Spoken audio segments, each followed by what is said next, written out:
শেলির সাথে আমার বয়সের ব্যবধান ছিল মাত্র 4 বছরের। তবু আমার কাছে শেলিকে একটা ছোট্ট বাচ্চা মনে হতো।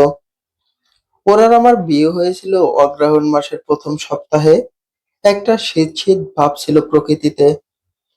আমাদের বিয়ের দিন বোধ হয় শীত আরো বাড়লো। ওকে নিয়ে যখন বাড়ি ফিরলাম, তখন ঘন কুয়াশার চাদরে রাস্তাঘাট সব ঢাকা পড়ে গেল। শেলি শীতে কাঁপছিল হালকা। ঠান্ডা থেকে সামান্য রেহাই পেতে সে আমার দিকে চেপে বসলো। আমার সে সময়ও তাকে দেখে খুব মায়া হলো। আমি নিচু স্বরে বললাম, বেশি শীত করছে শেলি। শেলির ডানে বামে মাথা নাড়ল। আমি আমার একটা হাত তার কাঁধে তুলে বললাম, এসো কাছে এসে বসো। শেলি ছিল স্বভাবে শান্ত, তবে অভিমানে পরিপূর্ণ। অল্পতেও মনের দুঃখ জমিয়ে নিত, কিন্তু আখ বাড়িয়ে কাউকে কিছু বলতো না। আমাদের বাড়িতে যাওয়ার পর আম্মা তাকে বলল, চাপকলের পানিতে হাত মুখ ধুয়ে নিতে। হেমন্তের রাত, চাপকলের পানি তখন বরফ ঠান্ডা। শেলি হাত ধুতে গিয়ে ঠক ঠক করে কেঁপে উঠল। আমার আবার মায়া হলো তাকে দেখে। আম্মাকে বললাম, পারুল খালাকে বলে একটু পানি গরম করে দাও। আম্মা চোখ পাকিয়ে বলল, ও বাবা, জমিদারের জি নাকি যে পানি গরম করে দিতে হবে? আমরা সবাই তো এই পানিতে হাত ধুই। শেলি এই কথার কোনো জবাব দেয়নি। কাঁপতে কাঁপতে হাত মুখ ধুয়ে পরিষ্কার হলো। অভিমানে দোচখ শিথিল হয়েছিল তার, কিন্তু তবুও সে কিচ্ছুটি বলেনি কাউকে। আমার শেলী এমনই ছিল, অভিমানী, তবে স্বল্পভাষী। বিয়ের পর প্রতি মুহূর্তে, প্রতি পদক্ষেপে আমি শেলীর প্রতি নরম ছিলাম। আমি যে বড্ড সুপুরুষ তা না, কিন্তু শেলীকে বকতে মন চাইতো না। মনে হতো বাচ্চা একটা মেয়ে ঘর বাড়ি ছেড়ে আমার কাছে এসেছে। ওরও তো কত রকম দুঃখ আছে। তার উপর যদি আমিও বকাঝকা করি, তাহলে বিচারই যাবে কোথায়? বিয়ের ৩য় দিন শেলী রান্নায় একটা গন্ডগোল করে ফেললো। আম্মা ভীষণ বিরক্ত হলো। আমি রান্নাঘরে গিয়ে উকি দিয়ে বললাম, আহা বাচ্চা মানুষ, আস্তে আস্তে ঠিক হয়ে যাবে আম্মা। আম্মা বড় বড় চোখে আমার দিকে তাকালো। এরপর যখন এর ২ দিন পর শেলী ভুলবশত হাত ফসকে একটা চমৎকার কাঁচের প্লেট ভেঙে ফেললো, তখন আম্মা চিৎকার করে বলল, এটা তুমি কি করলে? তোমার মা বাপ কি তোমাকে কিচ্ছু শেখায় নাই? ঘরে আইসাই অলক্ষীর মতো জিনিস ভাঙা শুরু করলা। শেলী ভয়ে আটসাঁট হয়ে গেল। জড়সড় মুখের ফ্যাকাশে চাহনির ওই শেলীকে দেখেও আমার মায়া হলো। নিজের বাড়িতে প্লেট ভেঙে ফেলার পর নিশ্চয়ই এত হীনমন্যতায় ভুগতে হতো না তাকে। আমি এগিয়ে এসে শেলীকে আম্মার ঝাঁঝালো শব্দের থেকে আড়াল করে দাঁড়ালাম। ঠান্ডা স্বরে বললাম, আম্মা, একটা প্লেটই তো। আমি তোমাকে নতুন আরেকটা ডিনার সেট কিনে দেব। আপাতত এইটুকুর জন্য শেলীকে বকো না, বাচ্চা মেয়ে বুঝিনি।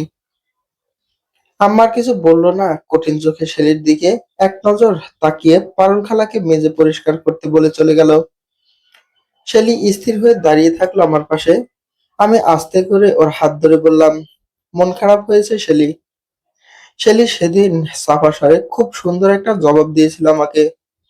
সে বলেছিল, আহাদ, তুমি পাশে থাকলে আমার মন খারাপ হয় না কখনো।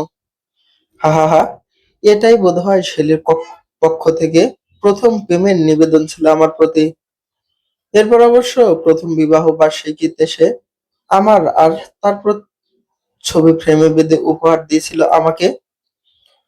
আর আমার জন্মদিনের একটা রুমাল দিয়েছিল, যেখানে সে খুব যত্নে সুই সুতা দিয়ে লিখেছিল, শেলীর মানুষ। আমি ছিলাম শেলীর মানুষ, শেলীর একান্ত নিজস্ব মানুষ। এর জন্য আমাকে বিশেষ কিছু করতে হয়নি। আমি শুধু একটু মায়া করেছিলাম শেলীকে। তার ছোট ছোট দোষগুলো ডেকে তাকে আদর দিয়েছিলাম, যত্ন করেছিলাম। এতেই শেলী আমাকে নিজের মানুষ বানিয়ে নিল। মেয়েরা এত বোকা, এত সরল। এরপর ২ বছর বাদে শেলীর পেটে এলো আমাদের প্রথম সন্তান। শেলী তখন আরো বেশি মায়াবী হয়ে উঠেছে আমার চোখে। ছোটখাটো শরীরের ভিতর আর একটা নাজুক প্রাণ। শেলী তাকে পেটে নিয়েই ঘরের সব কাজ করত।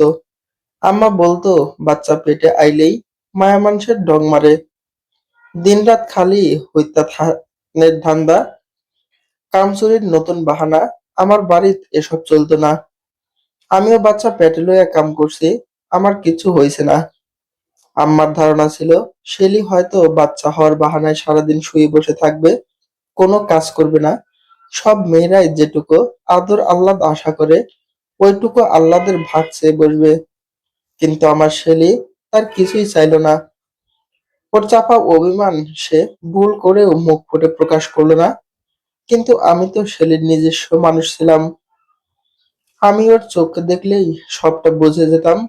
যেদিন দেখলাম ও বিমর্ষ মুখে সবজি কাটছে, সেদিন আমি দৌড়ে গিয়ে ওর সামনে থেকে সবজির ঝুড়িটা কেড়ে নিয়ে গলা উঁচিয়ে বললাম, আম্মা, শেলী আর এখন থেকে কোনো কাজ করবে না। আমি বাড়িতে দরকার হয় নতুন মানুষ রাখবো, বাড়তি লোক আনবো, কিন্তু শেলীকে দিয়ে কোনো কাজ করানোর দরকার নেই। শেলী আরাম করুক যতদিন ও করতে চায়। আম্মা খেপে গিয়ে বলল, পোয়াতি মায়া মানুষ সারাদিন শুয়ে থাকলে বাচ্চা অসুস্থ হয়, তুই এসব আমার চেয়ে বেশি জানোস। আমি আম্মার কথা গায়ে মাখিনি। শেলীর নরম শরীরটা দুই হাতে ধরে ঠান্ডা গলায় বললাম, শেলীকে আমি সারাদিন শুয়ে রাখার কথা বলিনি আম্মা।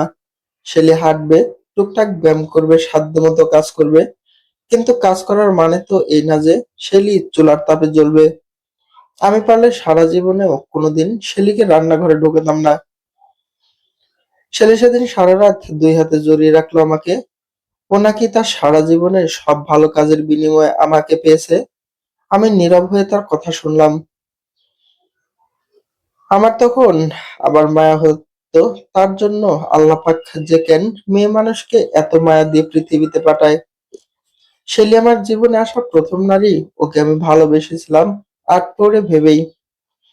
যদিও বা সেটা শেলীর ভালোবাসার কাছে নগণ্যই ছিল। নয়তো আমার একটু জ্বর উঠলেই শেলী যেমন ঝমঝমিয়ে কাঁদতো, আমি তো তার অসুস্থতায় সেভাবে কাঁদতে পারতাম না কোনোদিন। তবে আমিও কেঁদেছিলাম শেলীর জন্য। প্রথম কেঁদেছিলাম যেদিন শেলীর হাত পায়ে পানি জমে গেল সেদিন।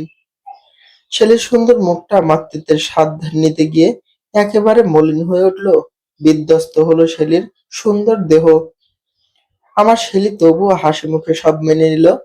সব ভাঙাচোরা শরীরটার দিকে তাকিয়ে আমার নিজেরই দুই চোখ ভিজে উঠল। আমার সেদিন মনে হলো ওই মানুষগুলো কতটাই না কাপুরুষ, যারা গর্ভ অবস্থায় স্ত্রীকে ফেলে অন্য নারীর কাছে গিয়ে কামনা মেটায়। কামনা কি কেবল পুরুষেরই অলংকার? যে মেয়েটা আমাদের সন্তানকে পেটে ধরে ৯টা মাস নিজের শরীরের সাথে যুদ্ধ করে, তার কি কোনো তাড়না নেই? তাদের কি শরীরের চাহিদা নেই? যাই হোক, সেই দীর্ঘ আলোচনা তোলা থাকুক। আমি দ্বিতীয়বার কেঁদেছিলাম শেলীর ডেলিভারির পর। আমরা চেয়েছিলাম নরমালি তার ডেলিভারি হোক, কিন্তু শেষ পর্যন্ত সার্জারিতেই যেতে হলো। সিজারের মাধ্যমে আমার আর শেলীর প্রথম সন্তান ভূমিষ্ঠ হলো। আম্মার বিপাশা আপা সাদা তোয়ালে দিয়ে মোড়ানো বাচ্চাটাকে দেখে আনন্দে আপ্লুত হয়েছিল, কিন্তু আমি পারছিলাম না নিজেকে স্বাভাবিক রাখতে। আমি ছুটে গেলাম শেলীর কাছে। ইস, মেয়েটার পেটে কতগুলো সেলাই পড়েছে! বাচ্চা মেয়েটা, আমার যে কি মায়া হলো তার জন্য। কেবিনে ঢুকে দেখলাম শেলী চুপচাপ শুয়ে আছে, ওর চারপাশ ফাঁকা। আমি ধীর কদমে তার দিকে এগিয়ে গেলাম। আমাকে দেখে শেলী হাসলো সামান্য, হাত বাড়িয়ে আমার আঙ্গুল স্পর্শ করতে চাইলো। আমি কাছে গিয়েই ওর মাথায় হাত রাখলাম, আস্তে করে বললাম, তুমি ঠিক আছো শেলী? পেটে বেশি ব্যথা হচ্ছে? আমি কি করলে তোমার একটু ভালো লাগবে বলো তো? শেলী নিশ্চিন্তে চোখ বুজলো, একটু অন্যরকম গলায় বলল, জানো, ডেলিভারির পর যখন সবাই আমার বাচ্চা নিয়ে ব্যস্ত হলো, তখন আমার মনে হচ্ছিল তুমি বাচ্চাকে কোলে না নিয়ে সবার প্রথম আমার কাছে আসবে। আহাদ, তোমার মনে আছে আমি তোমায় বলেছিলাম তুমি আমার মানুষ? কথাটা আমি মন থেকেই বলেছিলাম। আমি জানতাম পৃথিবীতে যেই মানুষটা সবকিছুর ঊর্ধ্বে আমার জন্য ব্যাকুল হবে, সেই মানুষটা আহাদই। আহাদ, তুমি তো আমার মানুষ, তাই না? শেলী কথা বলতে বলতে ঘুমিয়ে পড়ল। আমি যন্ত্রের মতো হাত বুলিয়ে দিতে থাকলাম তার মাথায়। কেবিনের সাদা রঙের দেওয়ালের দিকে তাকিয়ে গম্ভীর হয়ে ভাবলাম, তাই তো, আমি তো শেলীরই মানুষ। শেলীর একান্ত নিজস্ব মানুষ, যে শুধু শেলীকে ভালোবাসতো, আগে পিছে আর অন্য কিছুকে না। সমাপ্ত। আহাদ মিলবে যেথা।